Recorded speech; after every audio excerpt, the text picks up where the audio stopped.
Imagine this. A city so dangerous that after sunset, the streets become completely empty. Parents lock their doors.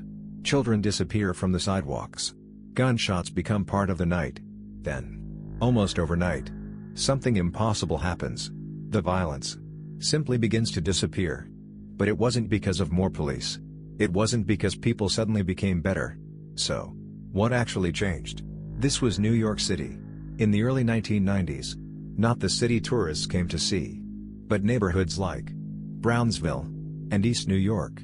Places where, once the sun went down, the streets became almost empty. Parents rushed their children inside. Store owners closed early. The elderly stopped sitting outside. Even the sidewalks felt abandoned. Night belonged to someone else. Drug dealers openly controlled entire corners. Rival gangs fought over territory. Gunfire echoed through the streets so often that many residents stopped reacting to it. Police officers later said that after sunset, their radios never stayed silent. Every few minutes, another robbery, another shooting, another assault.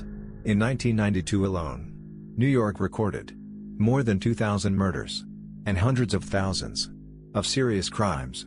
For many people, violence no longer felt unusual. It simply felt normal. Then, something changed. Not gradually, not over decades. Within just a few years, the impossible began to happen. Murders collapsed. Violent crime fell dramatically.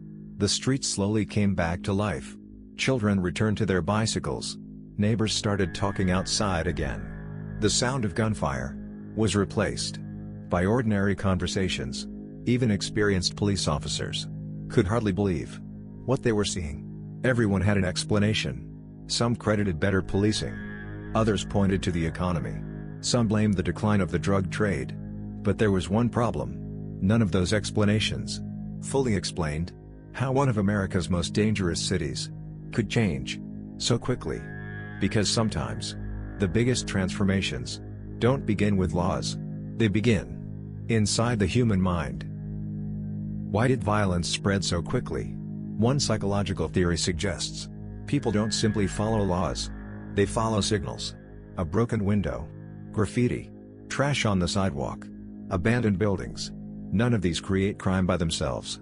But together, they send one powerful message: nobody is in control. And when people believe nobody is watching, rules begin to disappear. Human beings rarely decide what is normal on their own. We look around. If everyone ignores the rules, breaking them starts feeling normal. But the opposite is also true.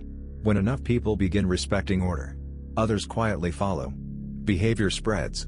Just like fear. Just like confidence. That's why New York changed faster than anyone expected. Maybe it wasn't one law, or one politician, or one police strategy. Maybe thousands of small psychological signals slowly pushed the city past a tipping point. Because human behavior isn't fixed. It responds to the environment around it. Change the signals, and eventually, you change the people. Maybe crime doesn't disappear because people suddenly become good. Maybe people become better when the world around them quietly changes what feels normal.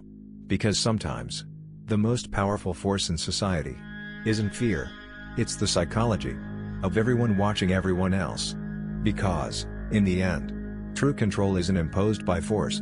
It's hidden in the signals we follow every day, without realizing it. This is the control code.